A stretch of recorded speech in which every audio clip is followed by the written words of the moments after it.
Avengers டூம்ஸ்டே அந்த மூவிக்கான production ஒர்க்லாம் இப்போதைக்கு ஸ்டார்ட் ஆயிருச்சு. நிறைய லீக்ஸ் வேற வந்துகிட்டு இருக்கு. நிறைய பிக்சர் லீக் ஆயிருக்கு. அதுல நம்ம மேக்னிட்டோ அது போக நம்ம டாக்டர் டூமோட ஒரு முக்கியமான பிக்சர் லீக் ஆயிருக்கு.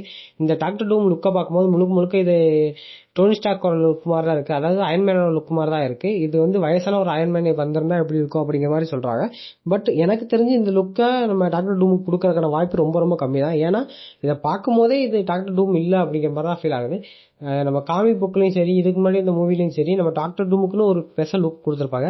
அந்த லுக்கை கொண்டு வராம நம்ம ஆர்டிஜேங்கிறதுனால அவருக்கு ஃபேஸ் வேல்யூ இருக்குங்கிறக்காண்டி அவரை எந்த ஒரு மாஸ்க்குமே இல்லாம சும்மா ஏதோ பின்னாடி ஒரு கிரீன் கலர் இது போட்டுக்கிட்டு வர மாதிரிலாம் காட்டினா நல்லாவே இருக்காது. இந்த பிக்சர்லயும் அந்த மாதிரி தான் காட்டியிருக்காங்க. தாடிலாம் வச்சுக்கிட்டு கொஞ்சம் வயசான அயன்மேன் மாதிரி தான் இருக்காப்ல. இது கண்டிப்பா நம்ம டாக்டர் டூமுக்கான லுக் இல்லை அப்படிங்கிற மாதிரி வேற நிறைய வெப்சைட் சொல்லிட்டு இருக்காங்க. இருந்தாலும் ஒரு சில பிக்சர்ஸ் லீக் ஆயிருக்கனால நிறைய பேர் இந்த லுக்கையே நம்ம டாக்டர் டூமுக்கு கொடுத்துருவாங்களோ அப்படிங்கிற பயத்திலேயே நிறைய பேர் இருக்காங்க. பட் என்னை பொறுத்த வரைக்கும் இந்த லுக்கு கொடுக்கறதுக்கான வாய்ப்பு ரொம்ப ரொம்ப கம்மி தான். நம்ம ஆர்டிஜே வேற அவரோட பிறந்த நாள் அன்னைக்கு ஒரு லுக் விட்டுருந்தாப்புல.